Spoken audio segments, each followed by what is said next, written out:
Salam dəyərli izləyicilər, hər birinizə xoş gördük. Bu videoda sizlərlə 2026-cı ildə monitorinq imtahanı verəcək 4-cü sinif şagirdlərinə dəstək məqsədi ilə hazırladığımız 10 suallıq açıq riyaziyyat suallarını təqdim edəcəm.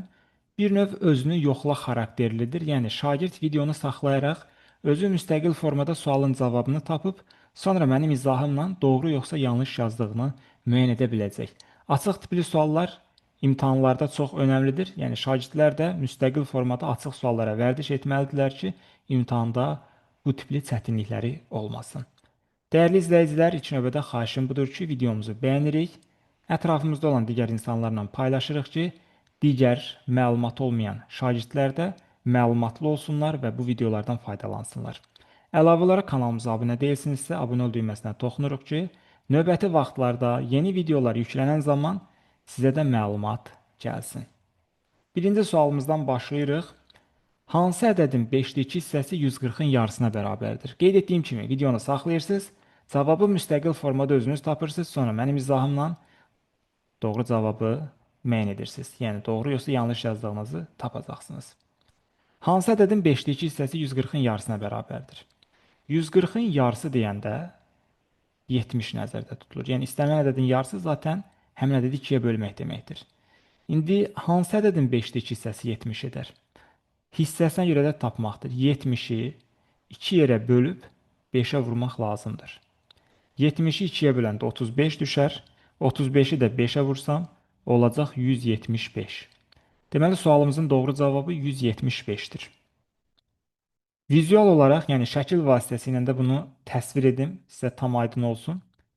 Hansı ədədin 5-də 2 hissəsi 70-dir dostlar? Ədədi 5 dənə hissəyə bölürəm, şəkildə olduğu kimi. Bunun 2 hissəsi 70-dir. Fikir verin, 5 dənə hissəyə böldüm, 2 hissəsi 70-dir. 2 dənəsi 70-dirsə, bura 35-dir, bura da 35-dir.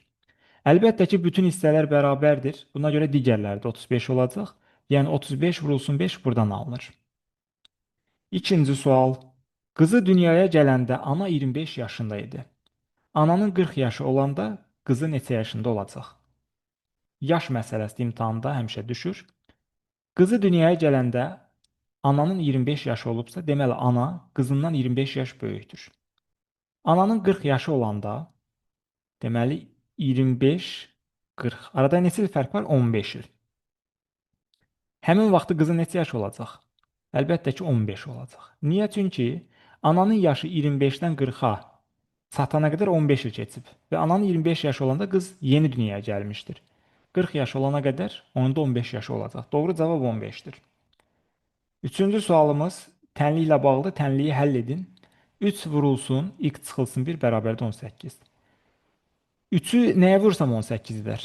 Əlbəttə ki, 6-ya. Yəni, x çıxılsın 1 ifadəsi 6-ya bərabər olmalıdır. Buradan da x bərabərdir. Nədən 1 çıxsam 6 qalar? Əlbəttə ki, 7-dən. Yəni, tənliyin kökü 7-dir. Bura 7 yazsanız, 7-dən 1 çıxanda əvvəlcə mötərizə nisəli olur, bildiyimiz kimidir 6. 6-nı 3-ə vurub 18 alıram. Yəni, tənliyin kökü yenə qeyd edirəm, 7-yə uyğun gələcək. Dördüncü sual. Yuvarlaqlaşan zaman 200 alınan ən böyük ədəd ilə ən kiçik ədədin fərqini tapın. Bunun konkret qaydası var, imtahanlarda da çox istifadə olunur. Ən böyük və ən kiçik ədədin fərqini tapan zaman sıfırların sayı qədər 9 yazmaq lazımdır. Yəni bu sualın doğru cavabı 99 olacaq. Əslində hansı ədədlərdir, onu da düşünə bilərsiniz. Ən böyük tapanda üzərinə 49 gəlirik, yəni olur 249. Ən kiçiyi tapanda 50 çıxırıq, 200-dən 50 çıxanda olur 150. 249-dan 150-ni çıxsanız 99 alınacaq. Yəni eyni bir şeydir. Birbaşa düsturdan da istifadə edə bilərik və yaxud ədədləri müəyyən edib fərqlərini də tapa bilərdik. Sual 5.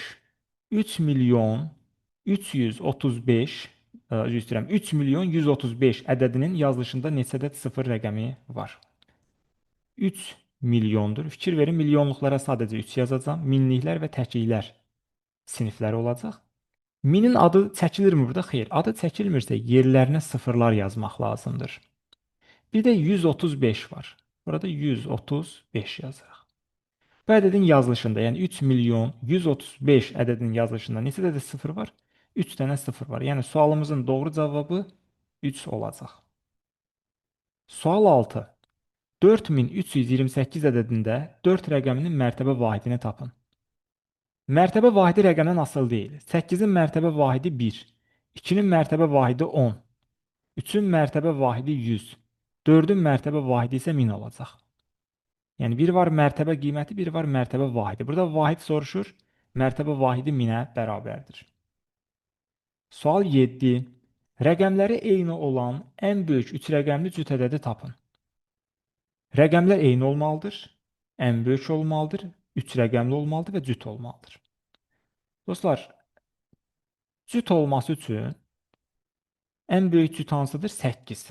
Rəqəmlər də eyni deyirsə, deməli 8, 8, 8 yaza bilərəm. Yəni 3 dənə 9-u yazsam, axırı 9-dan bitəcək, o təkdir. Yəni bütün şərtləri ödəyən, rəqəmlər eyni olan ən böyük 3 rəqəmli cüt ədədim 888 olacaq. Sual 8. A bərabərdir 8 olarsa, 120 üstə gələk, 120 bölək A ifadəsinin qiymətini hesablayın. Əvvəlcə 120-ni 8-ə böləcəm. Özünüz rahat formada bölə bilərsiniz. 120-ni 8-ə böləndə 15 düşür. Yəni 120 üstə gələk bu ifadənin qiyməti əvvəlcə yəni bölmə yerinə yetirilir. Oldu 15. 120-nin üstə də 15 gələndə olacaq 135. Sual 9. Sinifdə 8 nəfər qız var. Qızların sayı oğlanların sayının yarısı qədərdir. Bu sinifdə cəmi neçə şagird var? Qızların sayı 8-dir. Bu say oğlanların sayının yarısı qədərdir. Hansı ədədin yarısı 8 edər? Əlbəttə ki 16-nın. Sinifdə cəmi neçə şagird var? Bunları toplamaq lazımdır. Yəni 8 ilə 16-nı cəmləyəcəm, edəcək 24. Sinifdə 24 şagird var. Sual 10-a baxırıq dostlar. Bura qədər gəldiniz. Lakin hələ də videomuzu bəyənməmişsiniz, kanalımıza abunə olmamışsınızsa, zəhmət olmasa bəyənirik, abunə oluruq və paylaşırıq. Və mən də onun sualın izahını verirəm. Əlavə olaraq qeyd edim, əgər 10 sual üzərindən 7 və daha çox düzünüz varsa əladır. İnşallah daha da yaxşı olar. Əminəm ki, şagirdlər var ki, burada 10 sualdan 10-unu da düz yazıblar. Ola bilər, bəzi şagirdlər daha aşağı nəticə əldə edirlər. Əlbəttə çox çalışmaq lazımdır. İmtahana vaxtımız var. Daha çox çalışsaq, daha yaxşı formada çalışsaq, əlbəttə ki, imtahanda yüksək nəticə əldə edə biləcəyik. Ekranda sağ tərəfdə bizim kitablarımızı da görürsünüz. Əgər bu kitablarınız yoxdursa, bizdən sifariş edə bilərsiniz. 2 kitab bir yerdə post vasitəsilə göndərilir. 2 hissə bir yerdə 15 manatdır ümumi. Sinif olaraq götürsəniz əlavə endirim edirik. Əlavə olaraq qeyd edim ki, sinif olaraq götürəndə bizim 2 həftədən bir keçirilən monitorinq sınaqlarından da pulsuz faydalana bilirsiniz. A böyükdür 220 şərtini ödəyən və rəqəmləri müxtəlif olan ən kiçik tək ədədi tapın. 220-dən çox olmalıdır. Məsələn 221. Amma rəqəmlər fərqli olsun. 221 ədədində 2-dən 2 var. Deməli 220 neçələr olmayacaq. 230 ola bilər. Amma bizdə deyir tək olsun. Onda 231 olacaq. Çünki 230 cütdür. Yəni bütün şərtləri ödəyən ədədlərimiz, daha doğrusu ədədimiz 231 ədədi olacaq. Belə dostlar, 10 suallıq açıq suallardan ibarət sınağımız yekunlaşdı. Ümid edirəm video xoşunuza gəldi. Bu tipli videoların davamlı olması üçün kanalımıza abunə olursunuz. Sağ olun, bir sonraki izahlarımızda görüşəcəyik. Hələlik.